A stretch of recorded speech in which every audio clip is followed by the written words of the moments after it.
Hello everyone, it's History Behind the Warrior, and welcome to another really big news update video regarding God of War Ragnarok. After last week, where we had journalists give away a fair few details regarding what to expect from Ragnarok in its first few hours, in today's God of War video, Santa Monica Studios has released a video titled God of War Ragnarok, Combat and Enemies Elevated. This touches on a number of different topics, covering a number of very interesting gameplay details, including how the blades and axe have been expanded on, how Atreus now performs, and finally, we get a gameplay reveal that touches on a variety of different enemy types we've only seen still pictures of. So this will be the first time we see a number of new enemies act and perform in game. With that said, I will be going over the video and touching on bits of information that some of you may have missed. But I will also have this video linked in the description below if you do wish to explore it yourself. It's something I do highly recommend as it gives more context to this video. Plus, it is effectively a fun developer log of how they approached this game. With that said everyone, as always before things kick off, I would super appreciate it if we could first get this video to about 1,000 likes. You lot have been killing it recently, and I really appreciate the love and support. So if you like what we do here and wish to stay up to date with all things God of War news related, please don't forget to subscribe and tick that bell. But before we do start, here is a quick message from today's sponsor, Displate. Displate is the leading marketplace for fantastic high-quality metal posters. Whether you're into gaming, anime, or more, Displate honestly has an insane amount of variety with over 1.4 million unique and different designs to pick from, including some special exclusive ones from Marvel and DC. And the best part about this is that there's no war damage. Being made of metal means that not only will it be magnetically linked to the wall, but it's also interchangeable. So there's an endless choice of designs if your hobbies vary. Along with this, for every Displate purchased, a tree will be planted in its place. So Displate is extremely eco-friendly with how they conduct their business. They give back with each and every single purchase. And as you can see, these are some pretty phenomenal designs. If you like them, I will have these linked in the description below. But if you wish to see more, I do highly recommend checking out my Displate account, as it will feature many other designs I currently have my eye on. So if this grabs your attention, here's a quick heads up that I do have a discount link in the description below. If you buy 1 to 2, you get 32% off. And if you purchase 3 or more, you get 38% off. So don't miss out. Also, every purchase actually does go to support this channel directly, so it really does go a long way. And of course, once again, thank you to Displate for sponsoring this video. But without any further ado, let's get back into things. Now again, quick heads up before we do begin, this will be kind of spoiler heavy in terms of what's revealed for the first few hours of the game. So if you wish to go in completely blind, this video might not be for you. Also, there are a number of reuse shots from earlier trailers that I will be excluding here, as it will just allow us to get to the meat and bones of the gameplay that much faster. Also, I will be excluding the dev interview sections, but I still will be referencing them if it applies to a particular scene I am discussing. And near immediately, in the second shot of this video, we are introduced to a new enemy type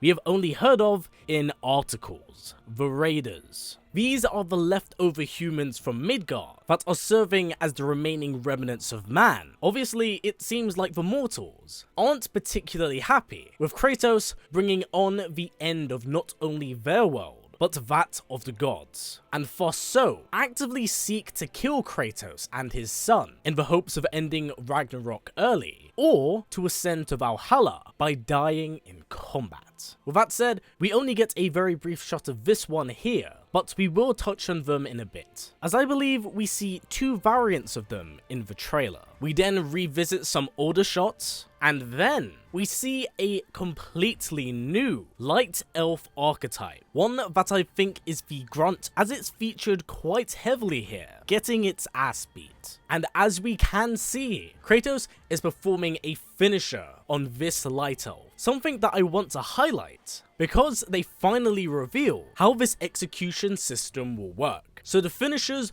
will be weapon specific, depending on whatever one you're wielding, will be how Kratos executes the enemy, and this will vary and change from enemy type to enemy type. As we see here, Kratos beheads this light elf. But in the Game Informer gameplay reveal, we see Kratos grab a Grim and stab it several times before tossing it on the ground. In fact, we do see the use of the Leviathan axe here, where Kratos severs a light elf in two, and then hacks a raider to pieces. Also, with this noted and in mind, I think it's quite fair to also presume the same idea has been applied to when Kratos wields neither the Leviathan axe or Blades of Chaos. Our next shot here is in Alfheim, and this is the first time we actually get to see an interaction between a light elf and a dark elf, where the light elf has an advantage and has killed a dark elf, maybe mirroring who is currently winning the war in Alfheim. And as expected, this poor light elf gets quickly decimated by the duo of Kratos and Atreus. We then next return back to the realm of Midgard, where Kratos is facing off against two raiders. Now, nothing too much to say here in terms of design, as they still look to be the somewhat grunt enemies of Midgard.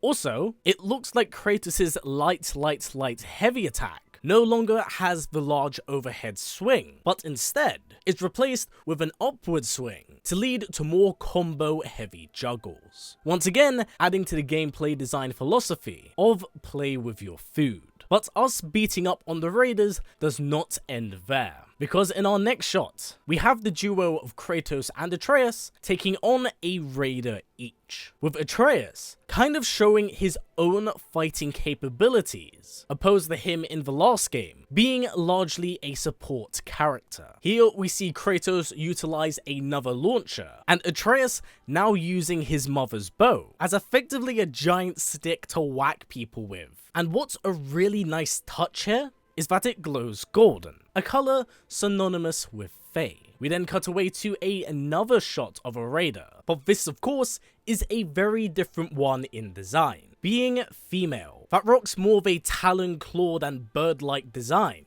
opposed to the male counterpart, which of course has the antler headdress and is donning what I presume to be deer hide. We do see this archetype again a little later on, and it looks like she's utilizing a bow. So it looks like the female archetype, maybe based around ranged combat, whereas the male raiders are the more melee focused ones. And following this, we have probably my favorite addition to Ragnarok, and that is the Dreki, a primordial crocodile-like being that seems to have a lightning passive. Now again, that lightning passive could strictly be for this Dreki, so please do keep that in mind. But in terms of visual design, I mean, what is there not to love? It's a fucking dope-ass crocodile dragon. The Dreki seems to be a hyper-aggressive enemy type, despite being extremely large in size, as it will claw at you, swing its tail, of course bite, and produce what I'm surprised to see, an area of effect elemental burst. Now please do keep in mind, this can vary from Dreki to Dreki, as we have seen a green one from the story trailer, and it seems to come with a variety of attacks that are both blockable and unblockable, and there is a reason I'm pointing that out here, as we have a new one appear later on in the trailer. Following this, we go back to Midgard once again, and are introduced to a centaur-like enemy that was called the Stalker, a new enemy type in the Norse series of games that utilizes a rope dart and a bow that can fire explosive arrows, as we see later on in the trailer. Now, if we are touching on the early review articles, I believe that this specific centaur is known as the Huntress, which makes sense considering her weapon utility. Either way, what's very interesting here is that when she has her weapon in front of her, it looks like if you sling the blades of chaos at her and interrupt her line of sight, not only does it break it, but it puts her in a stun state, one that staggers her back on the ground and is what I presume to be your window of attack. So again, very happy to see this enemy type return, and that we get to see her in action. We then see a trio of 3 shots here from different points in Alfheim. The first is one where Tyr is present, clearly after being released quite early on, and in where I believe to be the catacombs of Alfheim, something hinted at in the Jotnar cloth mat. But to reflect this, in our next shot, it looks like we go to the upper parts of Alfheim, showing how different the citadel is under the control of the Light Elves. Also, worth pointing out, looks like there might be certain areas cut off due to that light gem fortifying the doorway. I suspect that will either be a puzzle piece or something we have to break in order to get to secret areas. And our next and probably the most important shot here is when we are far away from the light of Alfheim and walking across some mountain terrain, something completely new to Alfheim. Now personally, I think that this is super important in terms of visual storytelling, because as we know, Fimbulwinter has affected each of the realms in a big way. With Midgard, it is frozen over. With Svartalfheim, it has become a boiling point, where geysers erupt from the ground. But I think Fimbulwinter has affected Alfheim in such a way that the lake that was once there in the 2018 game has now dried up and is completely gone. Thus, this is now where the Dark Elves hide. Definitely a theory on my part, but I think it does make sense. Following this, we get an action shot here that shows off the Light Elf warrior type in full display, slinging his 2 blades as he volleys towards us like a literal buzzsaw. But what comes after is what I find extremely cool. Upon being blocked by the stone wall shield, the Light Elf is knocked into the air and then air comboed by not just Kratos, but also Atreus. So his ass is getting beaten twice as he can't even block. As we dive deeper into these catacombs, we finally run into some Dark Elves, where Kratos and Atreus are fighting them, but it looks like Tyr runs right past them, somewhat solidifying his pacifist nature. Now during this brief fight sequence, we see Kratos utilize the Blades of Chaos and use it to string in his enemies. Unlike the last game, where you can throw the Blades of Chaos and then bash them with your shield to knock them back, here, it can work as a launcher, so it closes down the space and allows you to work with your volley of destructive tools. And as we have also seen, the blades can also be used to pull Kratos in, opposed to yanking them towards you. So there is a variety of ways you can dissect your opponent. And although it is briefly seen, it looks like Atreus has picked up on that habit of launching your enemies into the air, giving you more combo opportunities. What follows next is basically a brief exhibition of Atreus' growth since the last game, and as clearly pointed out, he's picked up on a lot of new habits. Here, it looks like Atreus has grown significantly, not requiring his father to point him in a direction and shoot, but now actively play a role in combat and maneuverability. As we can see, for Atreus to reach a higher ledge, he will use a roped arrow to pull himself up, opposed to needing his father to throw him up to a higher ledge, like the last game. And along with everything I've mentioned, from him interacting with the environment by himself, to him taking on enemies one-on-one, Atreus still of course retains his own runic abilities, with the deer making a very brief appearance. We then cut back to Kratos fighting some more Dark Elves. But what's very interesting is that whilst interacting with the background to toss this giant boulder, on the left hand side of the screen, we see a new indication ring, a blue one. Now the reason why this is quite a big thing is because so far, we have the red ring, which indicates an unblockable, a yellow ring that indicates a move that will break a block, and now we have the blue ring. We currently do not know what the properties of this are, as I believe we only see it twice in this trailer, but it may be an indication that this is a tracking move that you have to interrupt. I could be very wrong about that, but seeing as the rings work around the block and dodge system, that's what I'm going to presume this is. I could very well be overthinking things, as this may be a form of elemental damage, but still something I thought worth pointing out. After this, we finally get a look at another light elf archetype, one that we saw in the very first trailer, but have been yet to see again. Now, unlike their smaller counterparts, these look like more of the elite guards of the Light Elves, wielding one long katana-like blade that can fire a projectile, and they have a charge rush-up attack, as we have previously seen. What follows here looks to be 2 runic attacks, with presumably the light one causing a lava ground eruption, and the heavy rune attack being a 3-hit string that ends in a fiery overhead.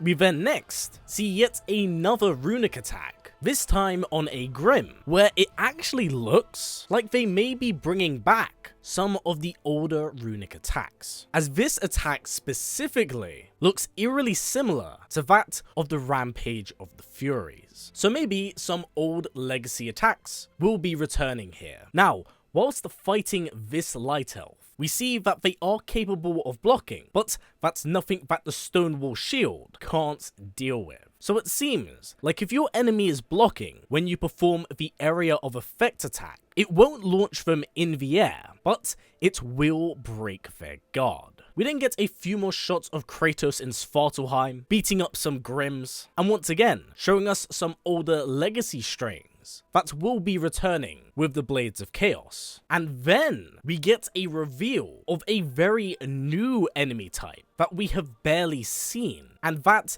is the Unhydia that wields a scythe. But unlike the one we saw in the story trailer, this one is rocking a different armor set, being blue and gold, opposed to grey and black.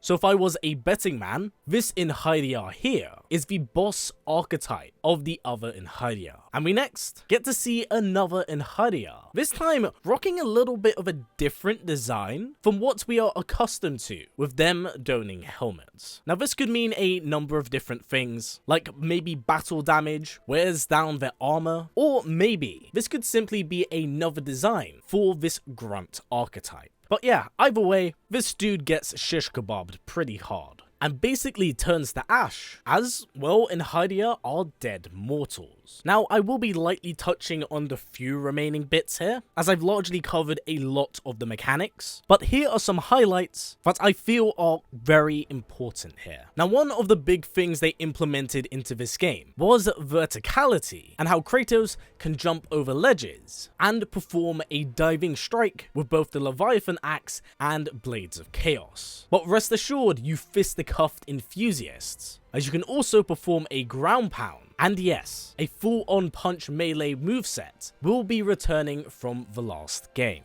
Also, it looks like a charged swing attack from the Leviathan axe, when it has been frost charged, can cause an opponent to explode upon landing, freezing any enemies in its proximity. Of course, we see the return of puzzles, and another shot of those 2 Valkyries. And whilst very brief, we do see a new variant on the Grims. It's incredibly brief. Opposed to the Spitters and the normal melee types, there is a grey one that darts around very quickly. Now, as we return back to Alfheim, we see the Golden White Elf, one that utilizes both blades, and was featured at the start of the story trailer. Here, it performs a blue attack that Kratos is forced to interrupt, and we also see that it has the ability to combine both of its blades together and throw it and call it back, much like Kratos can with the Leviathan axe. So yet again, more different exciting variants for each different archetype. One of our final shots here, we unfortunately also see the return of nightmares. So those